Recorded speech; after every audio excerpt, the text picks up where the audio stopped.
Where's the freaking countdown? Oh, get them all cut. You look frozen. Oh, now you're unfrozen. Okay, those of you watching the black screen, I don't know what's going to happen when this is over.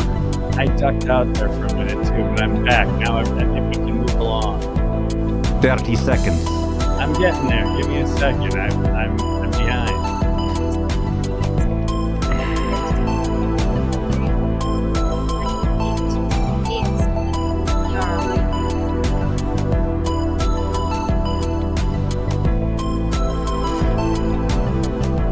The question is, what's going to happen next? What's going to happen next? Nothing. All right. Nothing? Hi, welcome to the lounge. 30 seconds. 30 seconds. Hey, Paula. All right.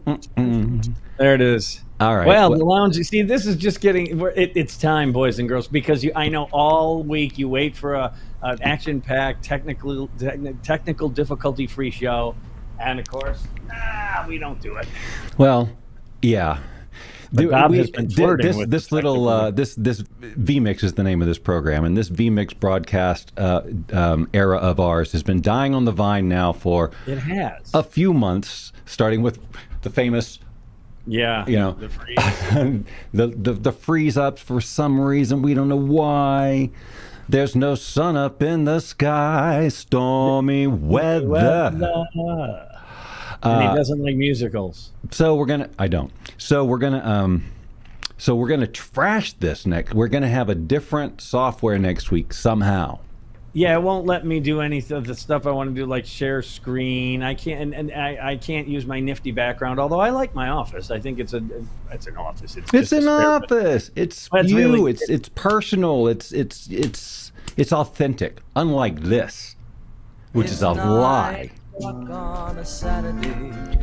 That's right. It's 9 o'clock on a Saturday if you're in the Eastern time zone. And we need to be very clear where about I that. am. So this is the lounge. It says it somewhere, doesn't it? Down in the lower right-hand corner, it says the Lounge Show. Yeah, that's us. And we do this every week. Every week. Well, we probably miss 7 a year, let's say. If that. You think that's the high end? We had a run there. It seems like earlier, where between me forgetting and people, having babies and stuff. Yeah. There were personal issues. If you had company, I had some. What did I have? Samantha had a baby shower, and my sister came in town, and we had all kinds of things going on. That's right. But for the most part, we're here every Saturday night because we have nothing else to do. And we've had nothing to do for 5+ years. Now, if I still lived in Atlanta and we still drank, we'd have stuff to do. Oh yeah, we'd be busy. Busy little beer drinking bees. That's Speaking right. of which, I went to a party today. Did you reminisce? Was it a garden party? No, it was the Wiener Fest, the second annual Wiener Fest. We had Wiener Fest last year. When Alabama played Wisconsin, and Brett and his lovely wife Messina and I were the co-hosts, and people came, and we had every sort of tube meat that you could possibly serve, and cocktail weenies, so forth and so on. And this year, no exception. So today was, and I'll get to this, a story why this came up, but first, since I had it here anyway, again, Messina got me another Christmas tree ornament that has to do with Wiener Fest. Oh, that's good. What about Loggins? Yeah. What did Loggins get you? Nothing. They're fighting. They're not getting along there. It's all about copyright. Well, what does that have to do with you? That's what I asked. That's what I Kenny. said. I thought he was all right. I can't even call him Kenny. I have to call him Kenneth. We're on it's a bad. Yeah. So anyway, I go to Wiener Fest, and it was wonderful, and did several thousand rolling pieces of tube meat on the grill. I was the cook. A couple things come to mind, though, and I think of you because, as long as I have something to do, it's a lot of fun. I'm cooking. I'm doing the thing. People are watching football and I'm also I had control of the tunes out on the deck. Yes. So that was that's a lot of responsibility. Yeah, and a lot of fun for me. Mm-hmm. You know, I'm out there grilling at this party, and it's all younger people, but, you know, it's wonderful. Okay, so a guy comes into the party, and a little later, like 2-3 hours in, and he says, Georgia was about to kick off. And he says, have they kicked off? And everyone goes, no, they pushed it back. The kickoff's in 20 minutes. He goes, good, time for my 5 beers. Now, I didn't give that a lot of thought at the time, but I did remember it, and I noticed it, right? So then he says, a couple minutes later, he says to Brett, so did you bring your dad with you here? And he points at me, and I'm going, wow, we're really off to a thing. And that hit me, man. I go, I don't like that shit at all, you know? And so anyway, Brett could see it in my face. So I stand up, and I go, the dude's giving me crap. He's been here like a minute. And Brett, being the smart dude that he is, says, it would be an honor if you were my dad. Like which is a nice, cute line. That's nice. But I go, yeah. So I shook the guy's hand. Hi, I'm Rob Scott. And he said, whatever his name is. And so then I just said, cast it aside. Like I didn't even give it another thought. And the rest of the day went wonderfully. And all the people from work who are former and current and everything were coming. And it was a wonderful day. The reason I set this all up for you, Bob, is at the end of the evening, I shouldn't say evening, but when I was getting ready to leave around 6 o'clock at night. Perfect. Maybe, yeah. Oh, yeah, I didn't. Maybe a little earlier, he comes up to me and starts talking to me, and he's basically expressing the fact that he knows he has a drinking problem, and he knows I was sober, and he was really heartfelt. This guy, like you could tell, he needs to change. Okay. No joke. And I know you know what I'm talking about here. Like I could see it in his eyes, and when he's telling me the stories, and then I drink every day at work and blah, blah, blah, and I'm going, yeah, and he's not even 30 yet. I think he's 29 years old, and he's got a newborn at home. Do you figure he already had a glow when he showed up? Yeah. And then when I'm talking to him around 6, I'm going, I know that, Buzz. Oh, yes. Man, do I. And you are the only one with it in the house. Everyone else is having cocktails, but as I've told you before, I thought everyone drank like me when I was a drunk. And then turns out just this one guy. Yeah, it turns out that no one drinks like me. They all drink relatively with control, and they have fun. And he wasn't being belligerent or anything, but you know, his slurry, and the look in his eyes, and you could almost tell he was like at that emotion thing where I'm not liking my life. Drinking is really getting. See, I can see you nodding. So I had to tell you this story because it was remarkable. And he goes, "How did you do it?" You know, and I said, "This is how I did it." But I said, bottom line, I know this sounds stupid or whatever. You stop drinking. You just stop. And however, you know, well, did you go to this meeting? I said, no, but I believe in those meetings and everything. But even they will just be support. You got to, you know, but I felt for him. Like I really did. I felt for the guy. And he knows, but I don't think so. We step out on the porch. Allie was there and her husband Grant, and we were all leaving at the same time, and they had picked up on the conversation. And Grant, and he gave me, he asked for my number. I gave him my phone number. If it becomes a hassle, I will text him and say, this is, you're going to have, but because he even said, you know, I might, if I need something late at night, I go, I might get to you the next day. Just letting you know that if there's a text or something, I might get, because you still got to work it, dude. I can't do anything. Yeah. Plus, I'm not a counselor. But I saw it in his eyes. Like, I felt for him. I go, you know you're out of control. You know that but I knew I was out of control way the hell before I quit. Yes, you had those conversations too. And there's something that it is a first step, right? It is. It's that acknowledgement, but then, you know, I'm trying to think. For me, because you know I did that. Well, you surprised me. All of a sudden, though, you had never talked about it. You just one day stopped drinking. Right, because I had no intention until the day I did. Okay. There was no lead up. There was no. I had talked to you before I quit drinking about I need to quit drinking many times, and usually drunk at the time I was saying. Right. That's why I'm nodding as you tell the story, because I'm feeling you feel what I felt. Like as you're on the receiving end of this and you're going, okay. I know where you're at. I know exactly where you're at. But and so that gets to my point on the porch. Then they said, "What do you think?" And I go, "I don't know if he's at bottom yet." Like that's what I said. I go, "I don't think he's quite there, but he's moving in that direction." And gosh bless him, 29 years old.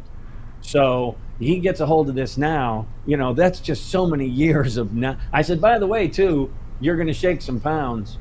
I said, I lost like 20 pounds, and you don't have to do anything else. You just lose 20 pounds. And he goes, so I'll be good looking? I go, I said you'd lose 20 pounds. I can't fix that face. The rest of it, dude, it's but yeah, and I could see it in your eyes, too, that you know what I'm talking about. Every stage of where he's at, we've been there. Every stage. Yeah, it's interesting that he came in with a jab. Well, he did bring up something, too. Interestingly enough, he goes, I was wondering, though, or I am wondering, will I be as funny when I stop drinking? And I go, you will. And in fact, Brett happened to be walking by. I go, Brett, have I ever been funny? He goes, of course. And I go, Brett's never known me. He's only known me sober. Right. He's never known me in my drinking days. Believe me, whoever you are, that's going to come out just fine. The only one who thinks you're funnier when you're drinking is you. Right.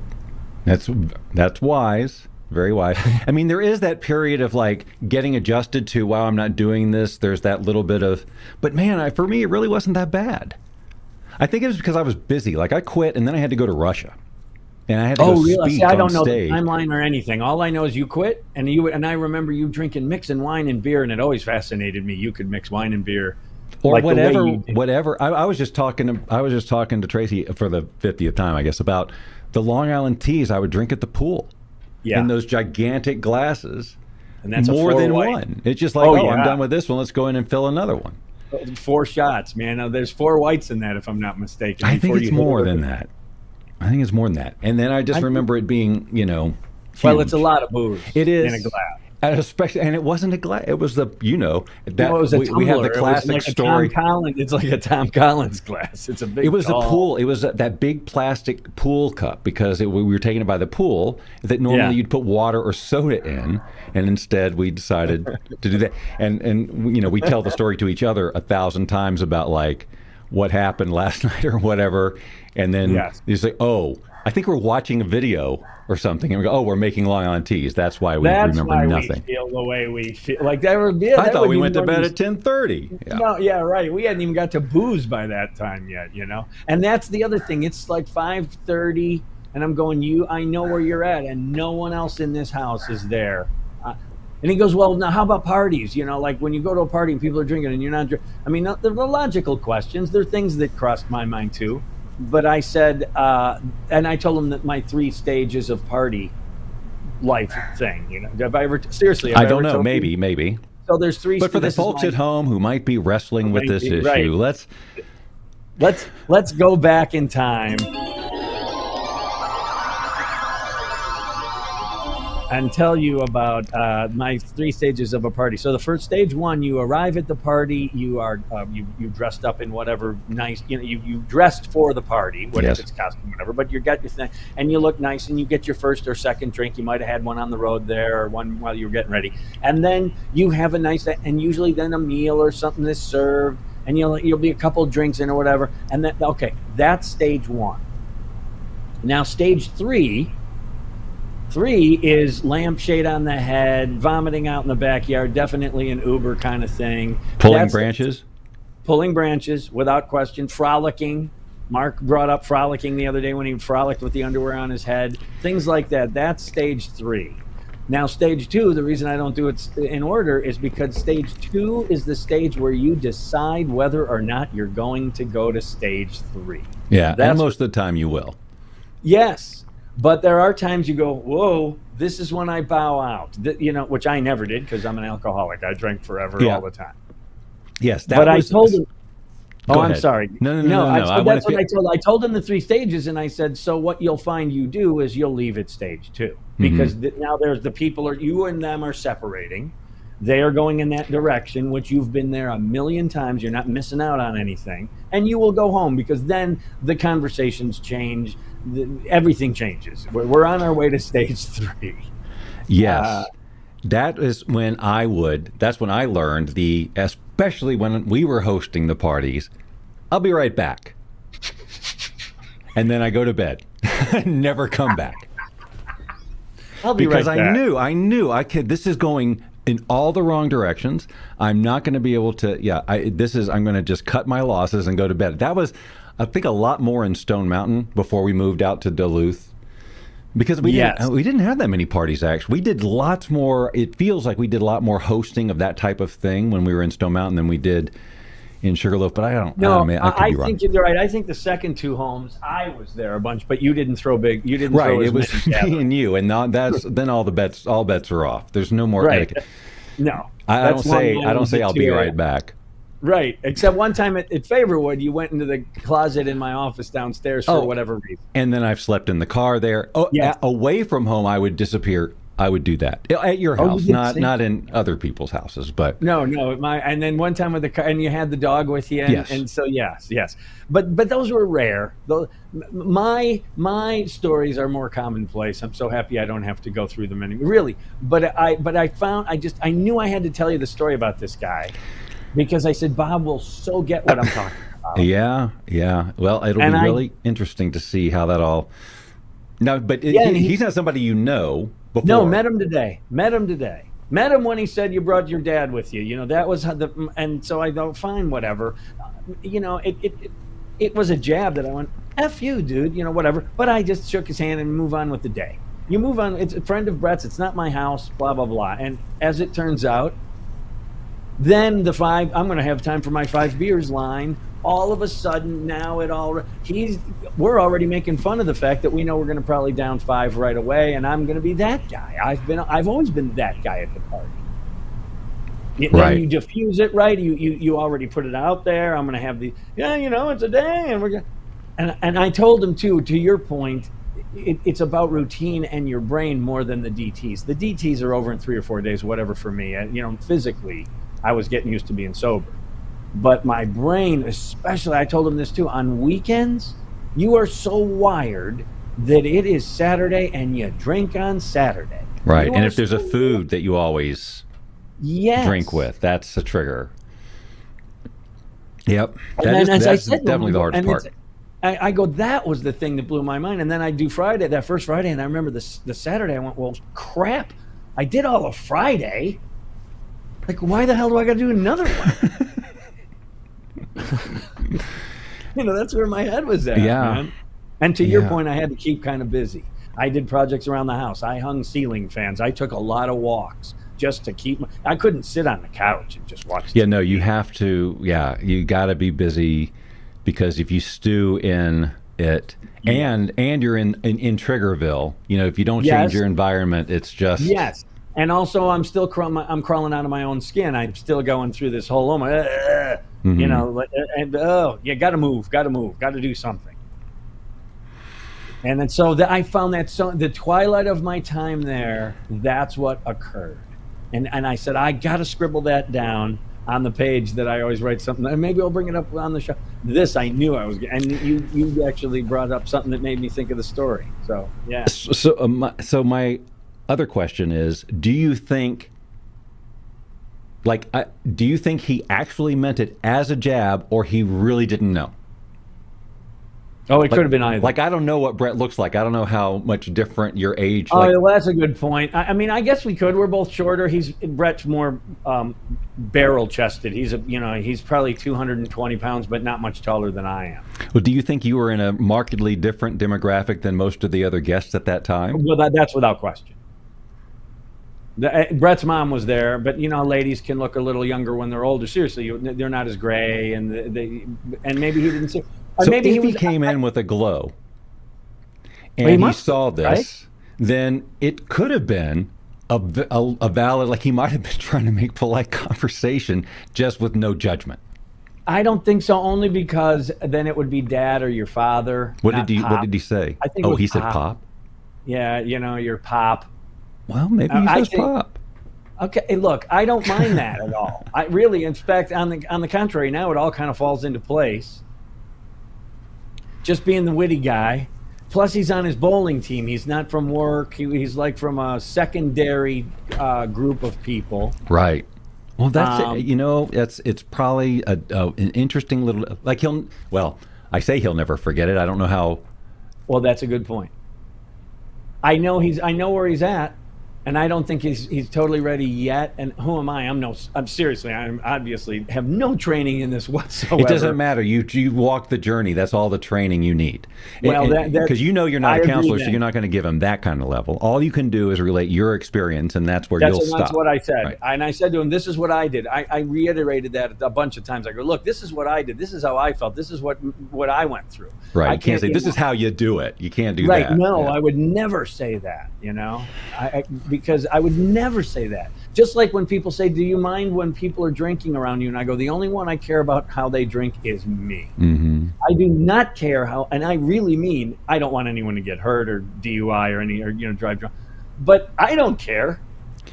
I care. I only care when I begin to get annoyed. If I'm being brought into this and I feel like I can't escape a conversation, then I care, but it's not their choices. It's just like, I don't want to talk to a person I don't want to talk to, Well, there's a good point. Yes. But when you have a few pops, at least me, you're much more open to talking with people and meeting new, yes. And you get an energy thing too that I don't get anymore. Like I'm going, okay, I've been here long enough, man. Time to go home.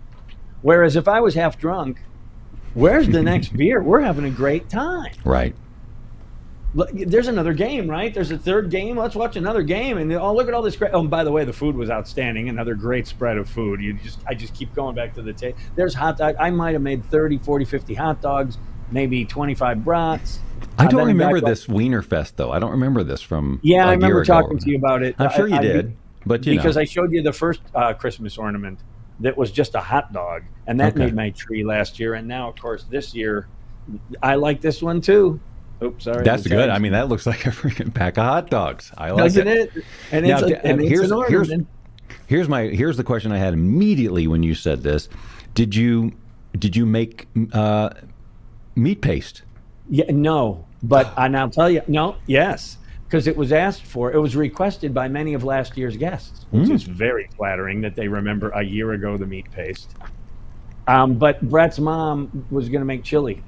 Oh. And so I said, I'm not stepping in that backyard. I'm not going to. And it was outstanding. A hint, wait for it, Bob, of cinnamon, which I could tell immediately when I put it on the dogs. And I went, oh, just a hint. Cinnamon is like nutmeg, a little bit goes a long way. So I wonder, what was the proportion of cinnamon to the bowl? To the whatever quantity she made. Like it was a slow cooker, and I would say she probably had crock pot, and she probably had, I'm going to guess here, maybe a quart and a half, maybe 2 quarts of chili in there, maybe 3 at the most, because let's face it, people are just drizzling it on a dog. They're not eating bowls of this stuff. But it was based on Skyline brand chili, Skyline chili out of Cincinnati, which if you know anyone from Cincinnati, they will tell you about Skyline chili. And it's brown sugar and cinnamon, but I didn't pick up on this. I always put sugar in my chili too, so that didn't hit me. It was the cinnamon, and on a dog with onions. Whoa, it was good. And then there was cake, and there were cookies, and there was cut vegetables with dip, and some guy brought in these egg rolls, which were outstanding. Oh, and a guy brought in smoked cream cheese. He puts it on the smoker. Like a brick? Like a brick, right. So you've got maybe these bricks like about so, like a Philadelphia or whatever. Yeah. I didn't ask him if you get fancier stuff, but then I went, well, you put it right on the grate, and no, you put it in like one of those tinfoil pans. Okay. Like a chafing dish. And then with 30 minutes or so to go on the smoke, I think he said 250 or 300 for, whatever, an hour. I mean, it's just a hunk of cheese, or maybe hour and a half. And then the last 30 minutes, he uses this chili jelly, like this. It's a hot, but it's jelly, so it's heat sweet that goes on top, and it picks up the smoke. You eat, it's crack. I'm doing that with crackers, going this all day, day, Marianne. So tons of fun in that regard. But again, as you say, like I could tell they're on their way to now stage 3. Mm-hmm. Like as a group. As a group, but they were fine.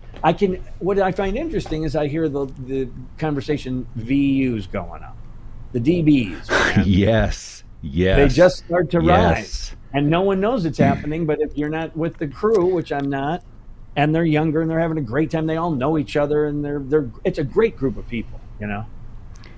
Right, but you're right, that's sort of a sign to us who are not, he's...